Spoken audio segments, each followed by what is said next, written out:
Hola, hola, muy buenas noches para todos, muy buenos días. Mi nombre es Marcel Pérez Romo. Estoy muy agradecido de estar aquí con ustedes en esta maravillosa noche, en este maravilloso espacio. Hoy vamos a ver el tema de las canciones cristianas en comparación con la Biblia y algunos condicionamientos culturales.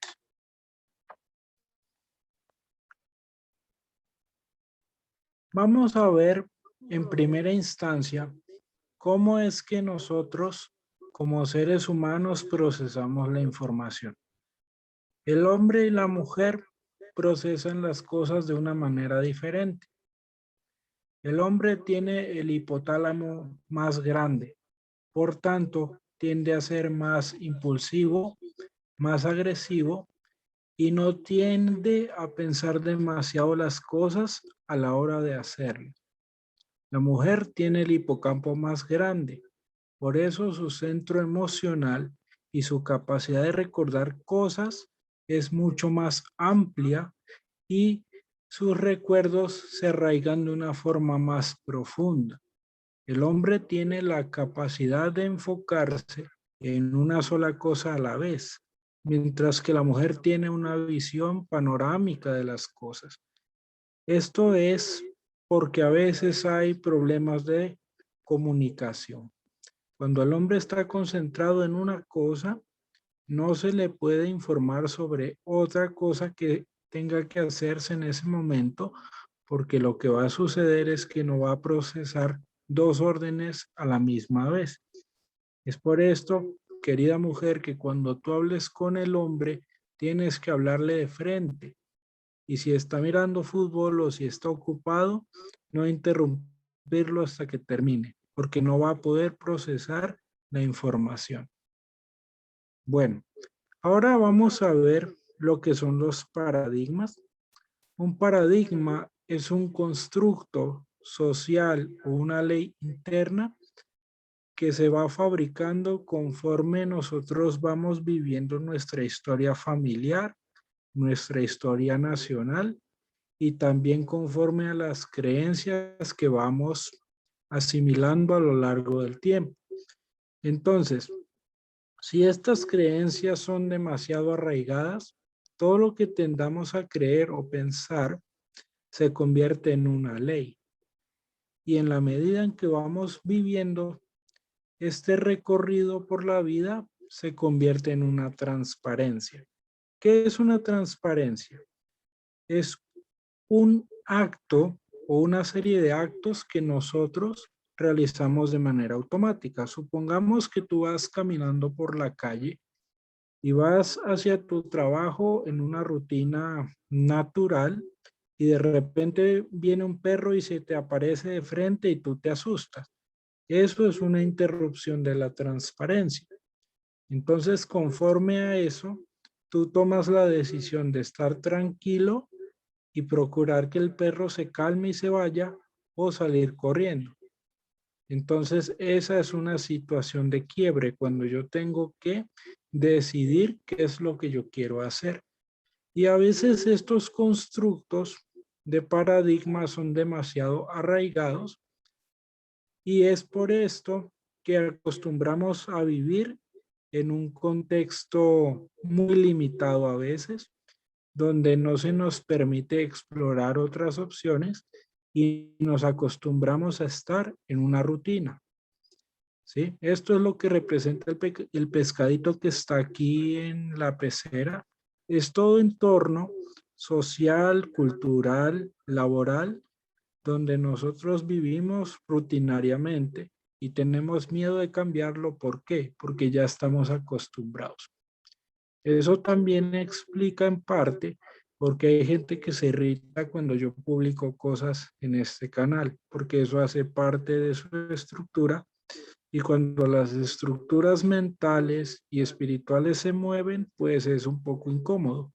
Mi objetivo no es incomodar a nadie en el canal. Yo únicamente me limito a dar información conforme a lo que yo voy investigando y cada persona decide si quiere aceptarla o no.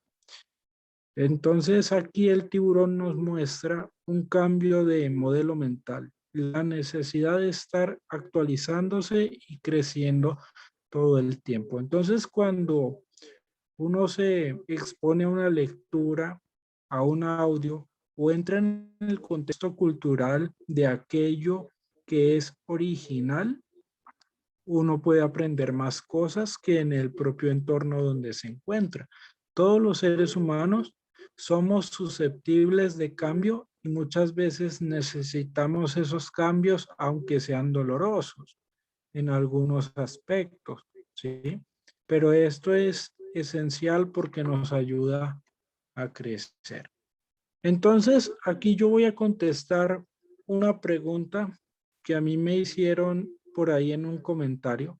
No recuerdo qué usuario fue el que me hizo ese comentario. Me dice, ¿por qué no escuchas estas alabanzas? Porque de pronto tu corazón se transforma y Dios te perdona. Entonces yo aquí les voy a explicar cómo ha sido mi proceso en cuanto a mi estructura de creencias. Yo viví como católico hasta los 15 años y después me pasé a la parte evangélica pentecostal.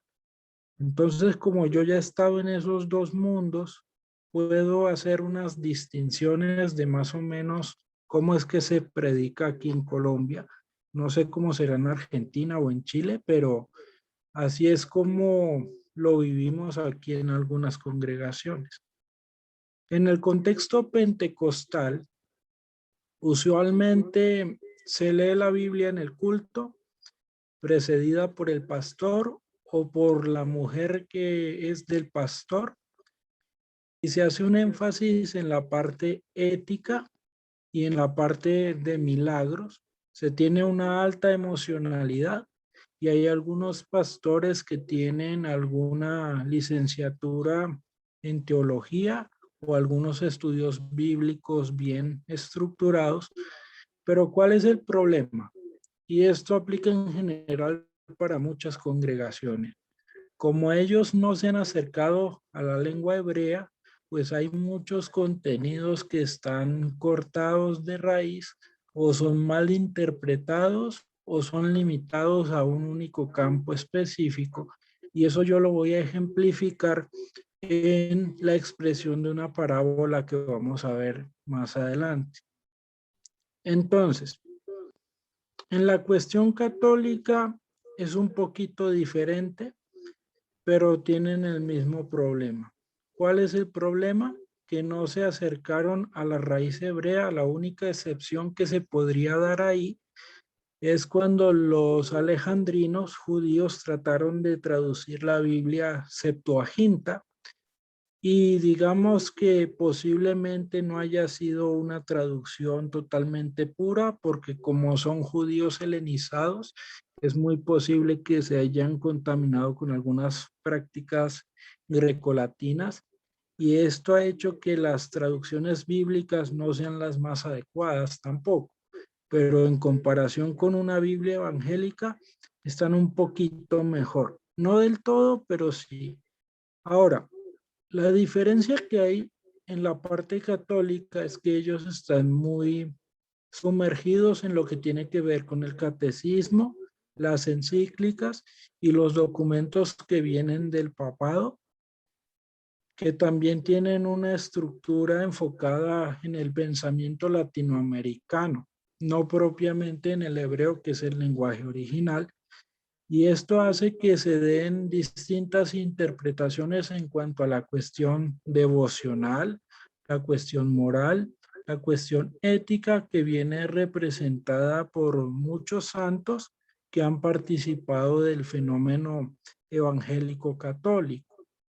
Entonces, esa es una distinción importante en donde al pueblo latinoamericano se le ha enseñado la cuestión devocional. ¿Cuál es el problema con ese punto? Bueno, que como la religión católica es tan abierta, hay personas que utilizan el contexto de los santos para poder practicar otro tipo de religiones, otro tipo de cultura, y tienden a ser una combinación de distintos ritos y creencias. Entonces aquí ya podemos entrar en un ámbito que podría ser el ámbito místico de la parte que tiene que ver con el culto a los muertos, en algunos casos, la proyección de hechizos o de conjuros dirigidos a alguna deidad particular que sea representada por el santo en cuestión y que no tenga que ver con el santo original. En la cuestión de las estatuas y los signos que son propiamente sagrados como cruces, rosarios y demás, la cuestión de si es idolatría o no radica en el hecho mismo de tener únicamente la imagen. Ese no es el problema.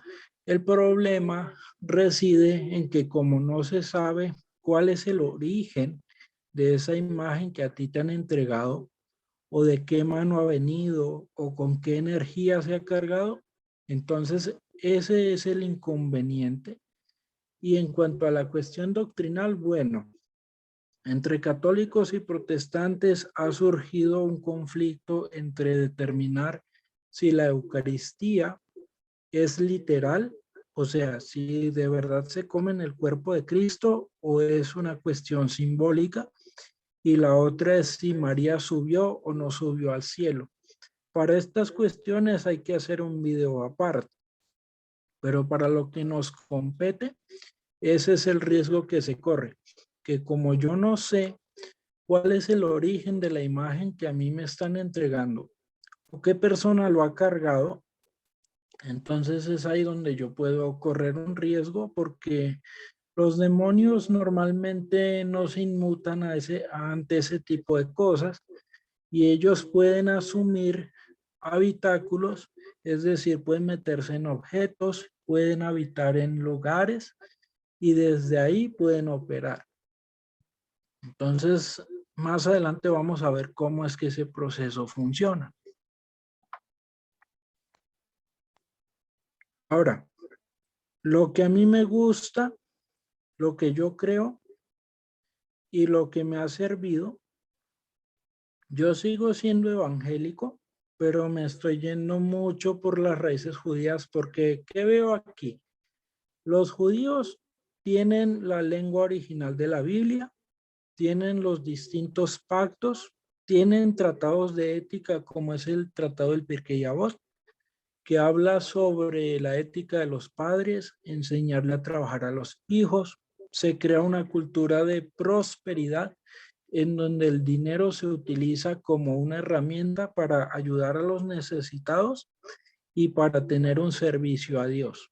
También se puede decir que de cierta forma se compra la vida porque ellos siempre buscan tener una mejor calidad y siempre se apoyan entre ellos y es una comunidad muy fraterna, ¿sí? También tienen lo que son las letras del Aleph B, lo que vendría a ser para nosotros un alfabeto, pero es el alfabeto sagrado.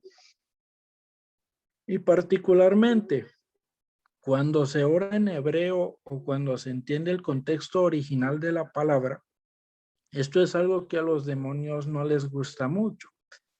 Y esto también nos permite empezar a tener desbloqueos en ciertas áreas de nuestra vida. Por ejemplo, ¿qué tratado he leído yo que me ha servido mucho? El Nemush Teilim, que es para la interpretación de los salmos, y ahí te explica para qué sirve cada salmo, y yo estoy subiendo un estudio particular de cada salmo, y conforme vaya avanzando, voy a seguir actualizando el material. Y el otro tratado muy importante que yo he leído es el tratado del Baba Metzia, que es el tratado de la segunda puerta que se encuentra en los escritos del Talmud y que es un tratado económico. Y a través de este tratado yo estoy aprendiendo a prosperar porque yo aprendí a identificar gente que me robaba dinero en los negocios, cómo tener buenas relaciones con los clientes, cómo tener una buena actitud para trabajar, cómo agradecer para poder participar de todas las bendiciones que Dios nos da. Y también estoy aprendiendo para qué sirven las letras y por el momento voy a hacer una pequeña pausa porque ya se me acabó el tiempo del video, entonces voy a grabar una segunda parte. Ya nos vemos.